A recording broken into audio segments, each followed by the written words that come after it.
Hi everyone, my name is Monique. And I'm Naveen, and today we're talking about The Crew. The Quest for Planet 9. The Crew is a fully cooperative trick-taking card game that was published by KOSMOS earlier this year. It was designed by Thomas Singh and it plays 3 to 5 players, but there is a 2-player variant. That's right. For the game. And it is taking the board gaming world by storm. The game comes with a logbook that has 50 missions. And it's pretty much 50 variations of a trick-taking game. As a team, you're going to start from mission 1 and you're going to try your best to make it all the way to mission 50. Hopefully without losing, but probably not. The game comes with 2 decks of cards. The main deck consists of 5 different suits, 4 of which are colored, and they're numbered 1 through 9. In pink, blue, green, and yellow. And then the 5th suit is the rocket suit, which only has 4 cards, 1 through 4. And those are considered the trump cards. The other deck is the smaller deck called the task cards, and they completely mirror all 36 of the colored regular cards. Right. So basically all the cards minus the rockets. The way that the game works is whoever has the number 4 rocket card, which is the highest trump, is the person who is deemed the commander.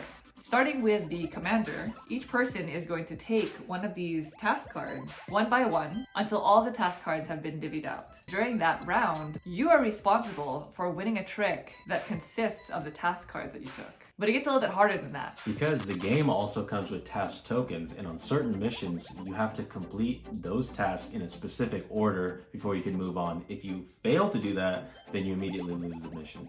Yeah, so it's hard. But luckily, in space, you can communicate with your crew members. You're allowed to communicate once. Yeah, there's no open communication in this game. Yeah, there is no open communication. So in order to communicate, we have these communication tokens. And so once before the start of a trick, each player is allowed to put 1 card down in front of them face up, and then you would put the token either at the top to signify that it is the highest value in its suit in your hand, at the bottom to show that it's the lowest value in its suit, or in the middle showing that it's the only card of its suit that you have in your hand. But that's basically the whole game.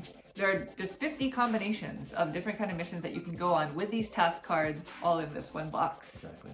So with the 2-player variant, you're actually playing with a 3rd dummy player named Jarvis. Jarvis is a very smart computer. Yeah. When we play, we name our 3rd player Dexter.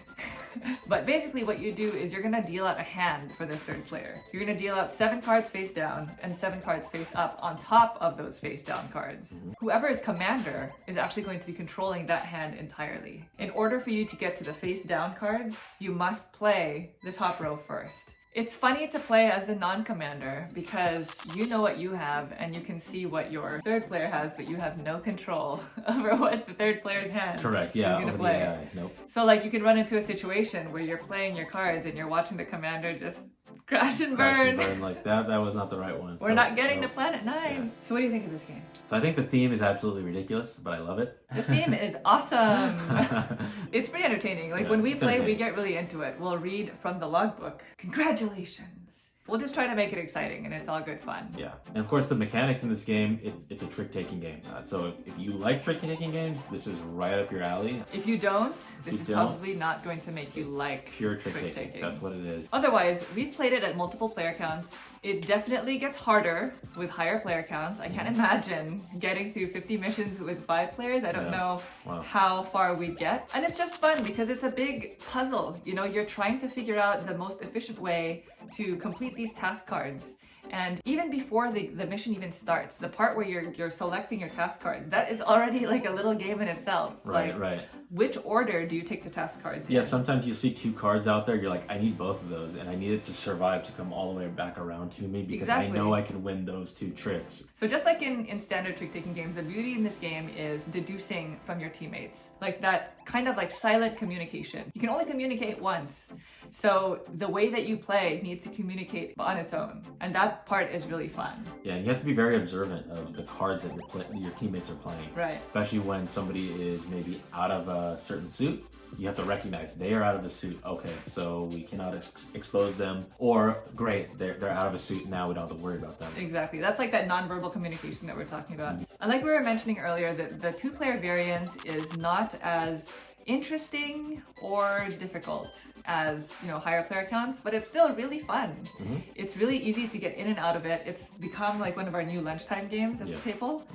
And I would say even if you can only play this 2-player, it's still worth it. It's still worth Yeah, it. for sure. The only thing with 2-player is it does make certain scenarios sometimes impossible if the cards that you need early on in the mission are in the face down cards. Right. Because you need to find them, basically. We don't know that they're there. You have to play the face up cards first, trying to unveil those face down ones. Yep. And in doing so, you might lose.